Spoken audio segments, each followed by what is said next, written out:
Hello, Pirate Dave here with another new comic book day and a comic book haul. Getting right into it with Red Coat number 16. Love that familial cover there by Brian Hitch. I don't really recall what happened in Red Coat number 15. I think it might have been when the Northerner disappeared and now we see him pop up in Geiger. This issue is reorienting the reader on Redcoat's life thus far.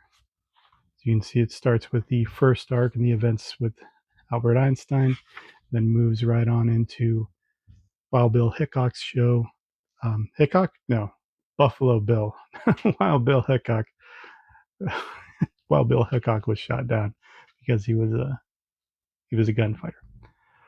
I've really been enjoying Redcoat, of course.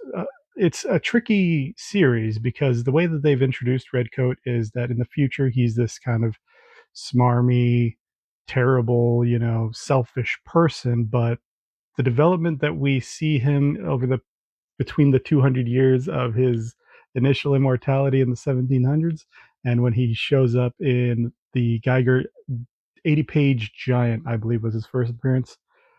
It'll be interesting to see what actually happened because he seems to be having sensitive moments and growing as a person. Something's going to happen that needs him to regress. Up next is Wiccan Witches Road number 2. Wiccan Witches Road number 1 was my first real experience with the character of Wiccan. Just know about him tangentially. Of course, he is married to Hulkling there on the cover. I chose this variant. It's just so classic, right? And I if they do a collection of this, well, when they do a collection, I doubt there's going to be any reason why they don't collect this. I hope that one of the variants is that cover. It's absolutely fantastic. I wish I had the artist's name handy for you. Wiccan Riches Road number 1 had Hulkling and Wiccan crash land in the Black Forest, somewhere in Eastern Europe, and they ran into a witch, and Wiccan is appropriately going to be going down the witch's road and presumably unlocking more of his powers. I think he doesn't have his magical abilities right now, so he's kind of just trying to trying to protect Hulkling as much as he can without it. And Hulkling is a little bit injured right now as well in the crash. Up next, I was almost not going to pick up this one. This is Defenders of the Earth number 2, Dark Destiny number 2. My apologies. It's the second Defenders of the Earth comic book series to come out since it was revitalized last year. My problem with this is that I'm a huge fan of the Phantom, and this artist that has been illustrating him in this series, Alex Sanchez, he's not doing him the best justice, as you can see from that portrait, right? Look at it. Look at Flash. Look at Mandrake. Look at Lothar, and then look at what is happening with the Phantom. The big frustration I had was that in the last issue, he drew the Phantom without his iconic skull belt, and it looks like he has not really recovered from that. You can see it. It is supposed to be triangular, and it's supposed to have a skull on there, but you can see a pretty clear shot that there's no skull. It's at least evolved from a plain square belt buckle into a square belt buckle with a triangle on it. I suppose there's a possibility that the Phantom just decided on a new fashion choice, but it's kind of like Superman not having his emblem. It's for me at least, it's a really big pain point. So I don't know. We'll see how this issue goes. The number 1 issue was not super impressive to me, and that, to be honest, that was a little too distracting for me to really give it too much credit. Up next is Chip Zdarsky's Captain America series. Looks like Doom Shadow Part 1. My apologies if this is some sort of spoiler. The League of Comic Geeks entry for it marks it as a spoiler variant, so I don't think it's much of a spoiler. I think that people understood by this point what that Doom was a part of this series, so maybe it was just when they were first soliciting it. I've been enjoying what's going on in Captain America. It takes place after Cap is first unfrozen in the 2000s. There is another Captain America that America has installed carrying his mantle.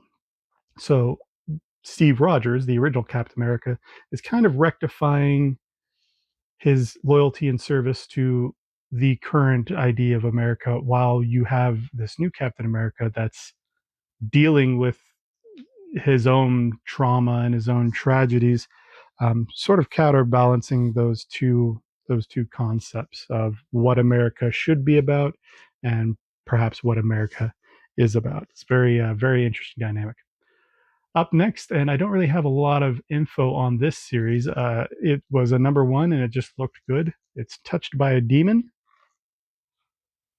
I'm always into depictions of demons and hell and things like that. My understanding, though, is that this demon is he's one of the fallen angels, and he's decided that he's not going to be an evil demon. He's going to be a good demon. He's going to go up to Earth, and he's going to try to help humans to get back into heaven. That's the very high um, overview of it. It looks pretty cool. Not a very complex aesthetic going on. Not a complex story. It sounds like just something that hopefully will be a nice sort of appetizer to some of the heavy stories that I have coming this week, which will include Supernatural. I watched the first 3 seasons or so of the show. I binge watched it, so I need to get back into it. I just I just been taking a break from it. This series, thankfully, takes place pretty much during the first season, really um, just after the brothers reunite and start the show and start hunting the supernatural again. Just like the show, it kind of starts out with a little blurb, not following Sammy and Dean, and just laying out, what they're going to be dealing with in this episode. So yeah, you can think of each of these issues so far has been like an episode of the show. Whether or not they've matched the quality, that's up to you. I think they've gotten the characters down pretty well, so I don't give them too much flack for that. Those were just the floppies that I picked up this week. I also picked up Elvira in Horrorland. I've read a lot of really great things. It has really great ratings on League of Comic Geeks, the story arc for this, and I'm passively an Elvira fan as a young man who was a young man while she was famous. Plus that cover, just a really great Nightmare on Elm Street homage that I was very much into. Let's show you some of the art here, of course, doing Elvira justice. Looks like writer is David Avallone. Let's get those credits real quick so that you can give credit where it's due. David Avallone, and artist is Sylvia Califano. I'm not familiar with their work, I'm sorry to say, which is a tragedy. Looks really solid. Excellent series of pinups to start out with. And it looks like we're starting out in a little bit of black and white, but not inky black and white, not inked black, which is, kind of one of the more, this whole, okay, the whole series is not in black and white. It's just a little bit of an aesthetic for that first issue, it seems like. The price on this is gonna be $24.99. So it's kind of a thin book. I think it was just like a 6 issue, 5 issue, in fact, mini arc. So it'll be up to you whether or not that price is worth it. It is a nice hardcover, so make your determination based on that. But I'm looking forward to it. I read the Harley Quinn X Elvira #1, and it just whet my appetite for a little bit more Elvira. And the other, I actually got this in the mail. This and the next one will be a little bit of a mail call for this week. The Extraordinary Voyages. The publisher is Paper Cuts. I just thought that this looked fantastically interesting in the aesthetic that I saw from the art online. Looks like it takes place on the coast of Normandy during World War ... And I think that's good. Yeah, that's going to be World War II, definitely, with those aircraft there. Of course, I don't. Maybe you already knew that from it taking place in Normandy. I don't know if there was a lot of or any action for World War One in Normandy. What I was talking about in the aesthetic, as you can see, it's highly colorized, of course, very detailed. But you can see these character dimensions are kind of wild.